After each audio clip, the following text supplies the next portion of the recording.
राधे राधे भक्तजनों। अब आप सुने खूब सुंदर सत्य राधा जी की कथा। बरसाने के एक संत की कथा। एक संत बरसाना में रहते थे और हर रोज सुबह उठकर यमुना जी में स्नान करके राधा जी के दर्शन करने जाया करते थे। यह नियम हर रोज का था। जब तक राधा रानी के दर्शन नहीं कर लेते थे तब तक जल भी ग्रहण नहीं करते थे। दर्शन करते करते तकरीबन उनकी उम्र 80 बरस की हो गई। आज सुबह उठकर रोज की तरह उठे और यमुना में स्नान किया और राधा रानी के दर्शन को चले गए। मंदिर के पट खुले और राधा रानी के दर्शन करने चले गए। दर्शन करते करते संत के मन में भाव आया कि मुझे राधा रानी के दर्शन करते करते आज 80 बरस हो गया, लेकिन मैंने आज तक राधा रानी को कोई भी वस्तु नहीं चढ़ाया। लोग राधा रानी के लिए कोई नारियल लाता है, कोई चुनरी लाता है, कोई चूड़िया लाता है, कोई बिंदी लाता है, कोई साड़ी लाता है, कोई लहंगा चुनरी लाता है, लेकिन मैंने तो आज तक कुछ भी नहीं चढ़ाया। यह विचार संत जी के मन में आया कि जब सभी मेरी राधा रानी के लिए कुछ ना कुछ लाते हैं तो मैं भी अपनी राधा रानी के लिए कुछ ना कुछ लेकर जरूर आऊँगा। लेकिन क्या लाऊं जिससे मेरी राधा रानी खुश हो जाए। तो संत जी यह सोचकर अपनी कुटिया में आ गया। सारी रात सोचते सोचते सुबह हो गई। उठकर स्नान किया और आज अपनी कुटिया में ही राधा रानी के दर्शन पूजन किया। दर्शन के बाद मार्केट में जाकर सबसे सुंदर वाला लहंगा चुनरी का कपड़ा लाया और अपनी कुटिया में आकर के अपने ही हाथों से लहंगा चुनरिया को सिलाई किया और सुंदर से सुंदर उस लहंगा चुनरिया में गोटा लगाया। जब पूरी तरह से लहंगा चुनरिया को तैयार कर लिया तो मन में सोचा कि इस लहंगा चुनरिया को अपनी राधा रानी को पहनाऊंगा तो बहुत ही सुंदर मेरी राधा रानी लगेगी। यह सोच करके आज संत जी उस लहंगा चुनरिया को लेकर राधा रानी के मंदिर को चले। मंदिर की सीढ़ियाँ चढ़ने लगे और अपने मन में सोच रहे हैं आज मेरे हाथों के बनाए हुए लहंगा चुनरिया राधा रानी को पहनाऊंगा तो मेरी लाडली खूब सुंदर लगेगी। यह सोच कर जा रहे हैं। इतने में एक बरसाना की लड़की लाली आई और बाबा से कहती है, बाबा आज बहुत ही खुश हो, क्या बात है बाबा बताओ ना। तो बाबा ने कहा कि लाली आज मैं बहुत खुश हूँ। आज मैं अपने हाथों से राधा रानी के लिए लहंगा चुनरिया बनाया है। इस लहंगा चुनरिया को राधा रानी जी को पहनाऊंगा और मेरी राधा रानी बहुत सुंदर लगेगी। उससे लाली ने कहा, बाबा मुझे भी दिखाओ ना अपने लहंगा चुनरिया कैसी बनाई है। लहंगा चुनरिया को देखकर वो लड़की बोली, अरे बाबा राधा रानी के पास तो बहुत सारी पोशाक है तो यह मुझे दे दो ना। तो महात्मा बोले कि बेटी तुमको मैं दूसरी बाजार से दिलवा दूंगा। यह तो मैं अपने हाथों से बना कर राधा रानी के लिए लेकर जा रहा हूँ। तुमको और कोई दूसरा दिलवा दूंगा। लेकिन उस छोटी सी बालिका ने उस महात्मा का दुपट्टा पकड़ लिया। बाबा यह मुझे दे दो। पर संत भी जिद करने लगे कि दूसरी दिलवा दूंगा, यह नहीं दूंगा। लेकिन वो बच्ची भी इतनी जिद थी कि संत के हाथ से छोड़ा कर लहंगा चुनरिया को छीन कर भाग गई।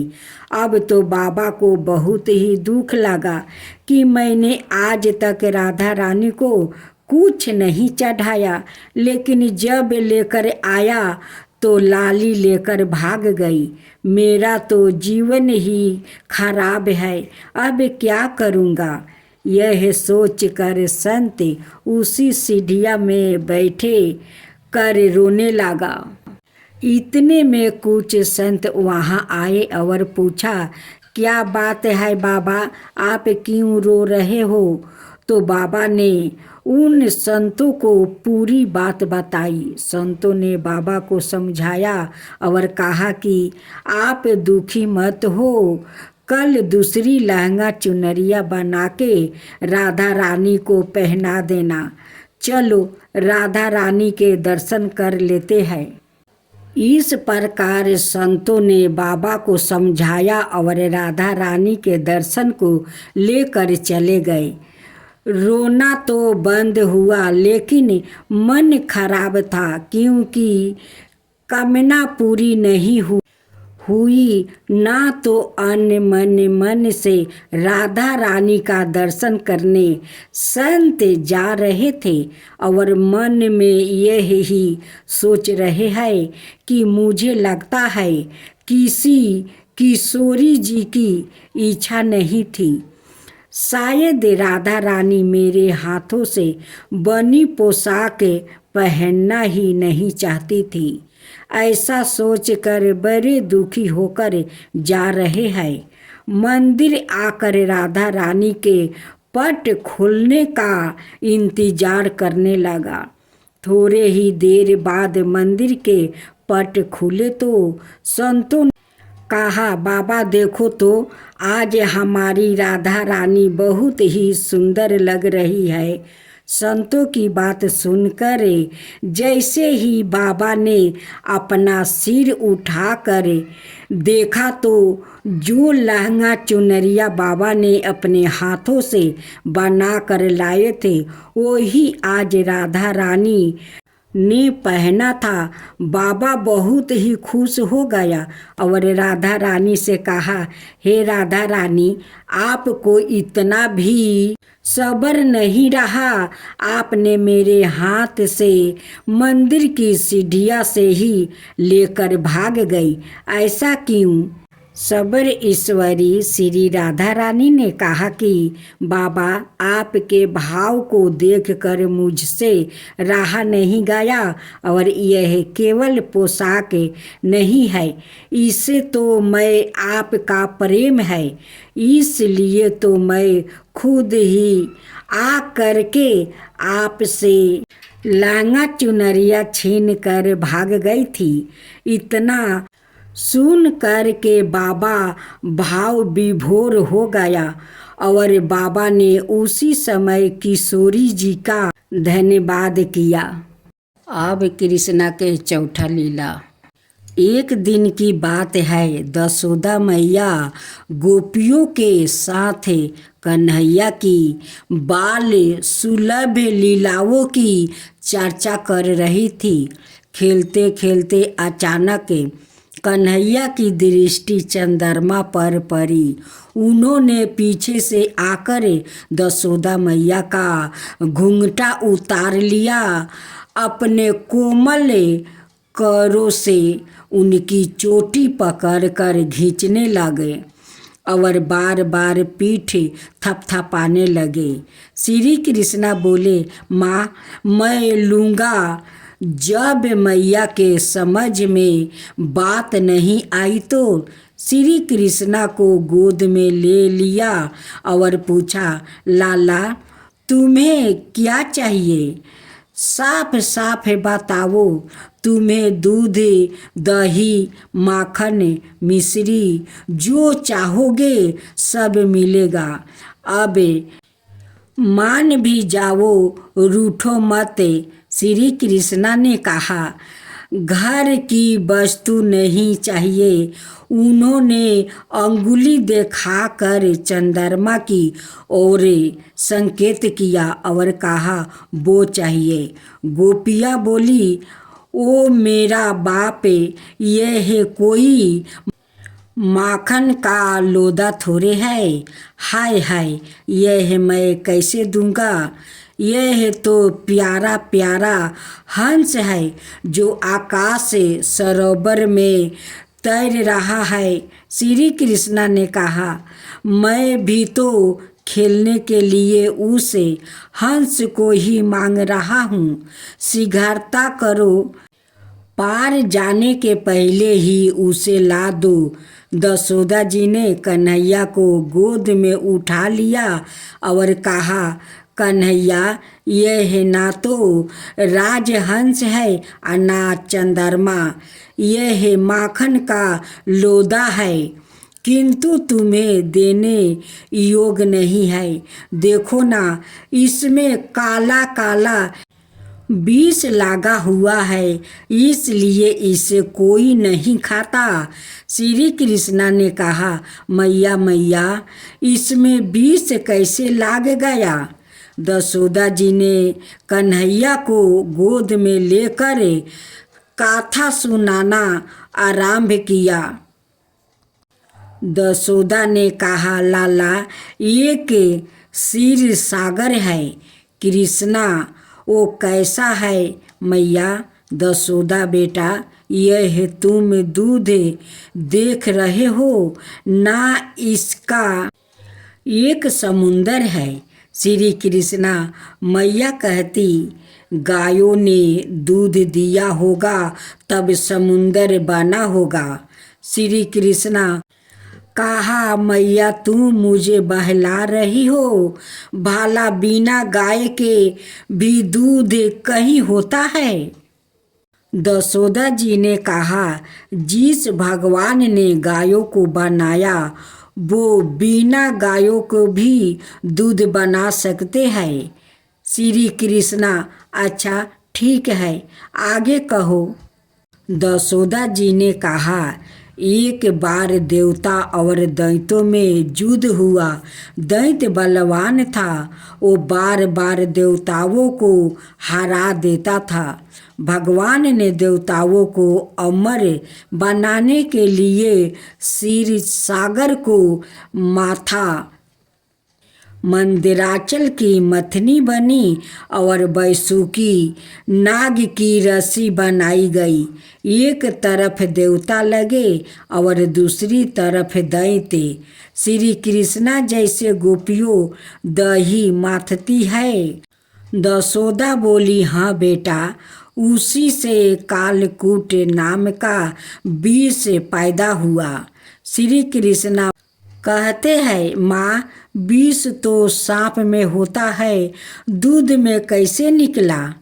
दशोदा बोली, बेटा, वही विष भगवान शंकर ने पी लिया था। उससे जो धरती पर फूहिया पड़ी, उसे पी कर सांप विषधर हो गया। दशोदा ने कन्हैया को चंद्रमा की ओर दिखाकर कहा, यह माखन भी उसी से निकला है, इसलिए थोड़ा सा विष इसमें भी लग गया है। इसी को कलंक कहा जाता है। इसलिए तुम घर का माखन खाओ। इस माखन को पाने के लिए भूल कर भी मत सोचना कथा सुनते सुनते कन्हैया को नींद आ गई और चांद खिलौना की बात जहाँ की तहाँ रह गई। अब आप सुने कृष्णा लीला। मथुरा वृंदावन में अगहन महीने में ही डोले धूम मच जाती है। मंदिरों में जगह जगह ब्रज की प्रसिद्ध मंडलियों रस नृत्य होता रहता है। कई जगह पर तो इतनी भीड़ होती है कि बैठने को भी जगह नहीं मिलती है। इस नृत्य में कुछ गोपियाँ बनाई जाती है। एक राधा कृष्णा की जोड़ी होती है। उनको ब्रज की प्राचीन पोशाकों में सजाया जाता है। एक गोपी दूसरी गोपिया का हाथ पकड़ लेती है और इस क्रम से वो एक गोल घेर में खड़ी हो जाती है। बीच में राधा कृष्णा की शोभा यमन उगल जोड़ी रहती है। कृष्णा बांसुरी बजाते हैं। राधा प्रेम भाव से बांसुरी की सवारी मधुरी में लीन हो जाती है। प्रेम भाव में बाजों पर नृत्य का एक लहर छेड़ जाता है। गोपियाँ बड़ी बड़ी नृत्य करती है। सम पर आखिरी ठुमकी मार कर अपनी अपनी जगह पर पहुँचती रहती है। सबके बाद में लरिया लीजी और श्री कृष्णा का सम्मिलित नृत्य होता है। नृत्य के साथ कुंज वन में रास रचाता है। सांवरों का नहाई इस प्रकार का कोई श्री कृष्णा की रास लीला के संबंध का गति चलाता रहता है। पहले हाथ साथ ही चरण को सब मिलकर गाते हैं। फिर गीत के एक एक चरण को प्रत्येक गोपिया की जोड़ी बारी बारी से गाती है। गीत समाप्त हो जाने पर उसी धावानी को श्री कृष्णा अपनी बांसुरी पर सुनते हैं। यह तान बहुत ही मधुर होती है। गोपियाँ मूर्छित सी होकर कृष्णा की मुरली को और उनके अधरों को देखती रहती है। दर्शक लोग इस नृत्य के आनंद में मस्त हो जाते हैं। इस नृत्य की छठा सदाए के लिए हृदय पटल पर अपनी अमिट छाप डाल देती है। इसे देख कर हमें यह सोचने लगते हैं कि राधा कृष्णा का वास्तविक रास नृत्य कितना मनोरथ कारी और आनंददायक होगा, जिसकी स्मृति ब्रज मंडल अब भी इतने सुंदर रूप में बनाए हुए है।